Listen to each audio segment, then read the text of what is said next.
I You think know? that it's really unfortunate that they never got to reach their full potential, you know, and because of what they meant to the Latino community, right?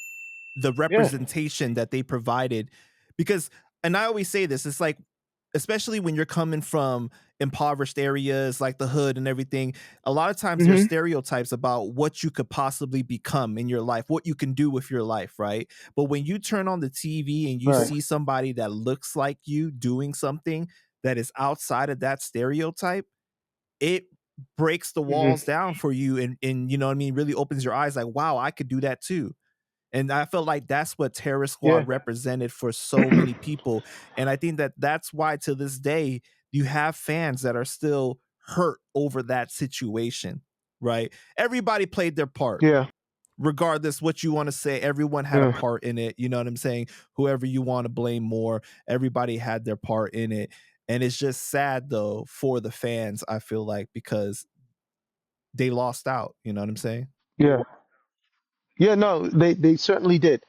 Um, I always look at it in a way that, they, you get thrown into this business, right?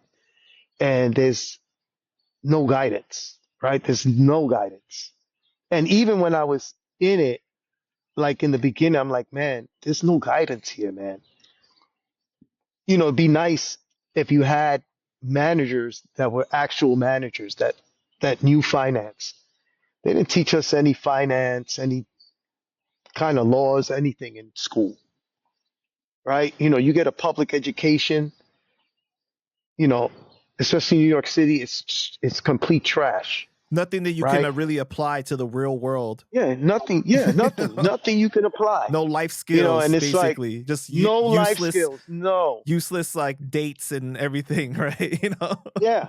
Right. Yeah. It's everything is useless. Like you can't use any of this. And I think in going into this business, as you get older, you look at it and say, wow, you know, how many people,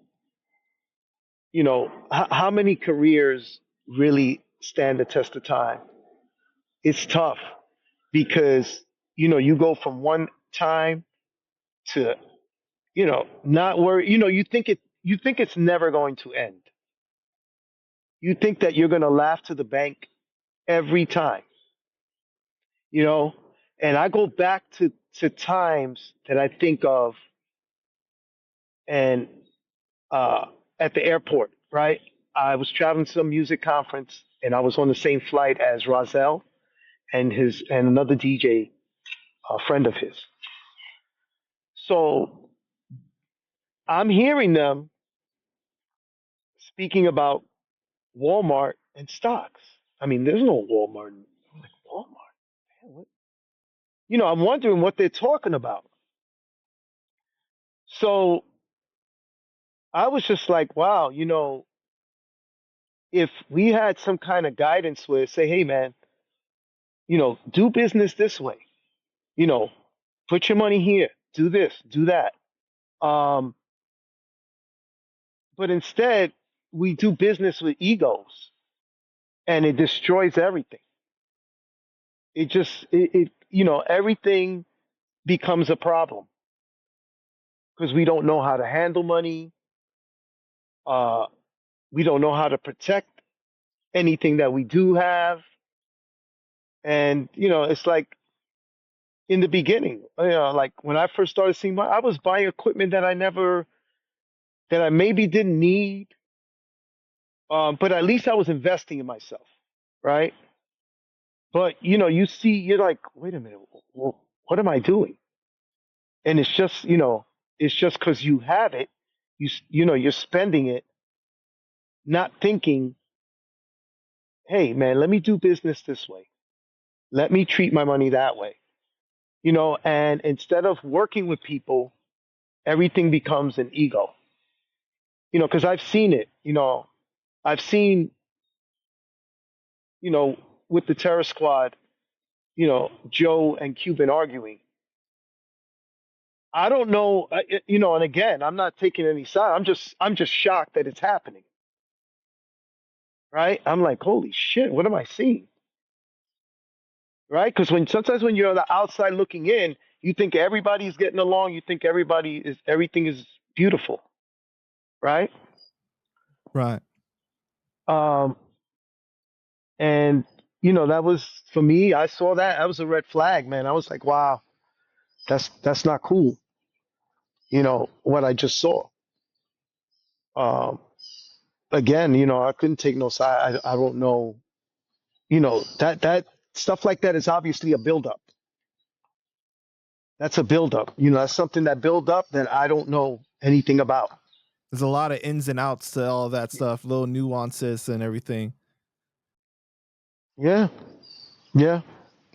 So and of course, one person's going to tell you something, and I not that I even asked. Joe's like, oh, you see the way they talk to me, and I'm like, yeah. And he says, oh, but it's messed up.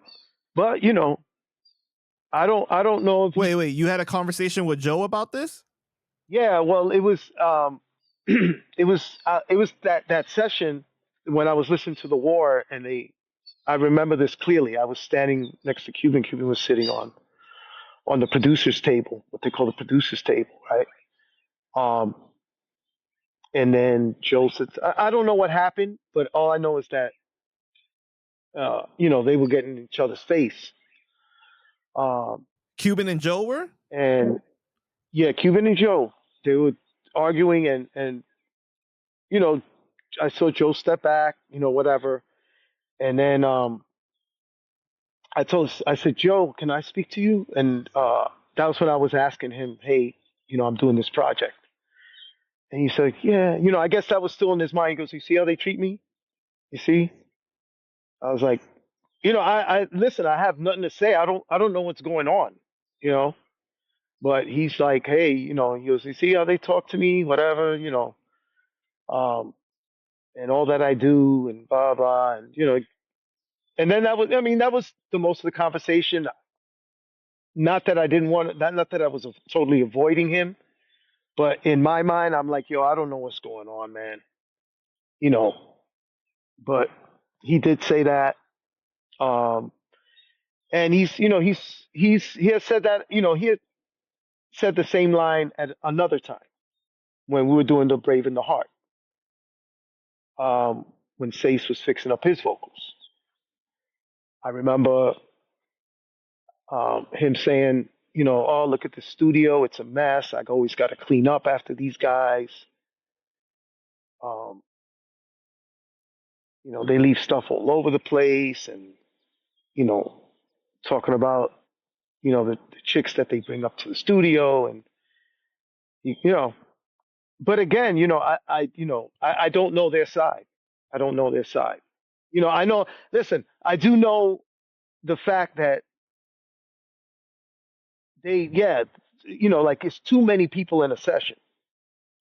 And that's a cause for disaster, right? Yeah, too many people. Yeah, because that one thing that I Um, never kind of understood, right, is like you're paying by the hour, aren't you? Like technically, so shouldn't it be yeah, like focused on the and they were work? using cheap studios. It's not a party, Yeah, right? you know, it's not a party, but that's what I mean about doing business. We don't know how to. right? Unfortunately, the where we're coming from, whether you were, a kid that were getting in trouble all the time or not, for the larger percentage of everyone, they don't know how to do business, man, and that's why we're bringing friends in, and you're ordering food, and you're ordering cases of beer, or people are not showing up to the studio, and they're paying hundreds of dollars an hour because nobody was recording in cheap studios.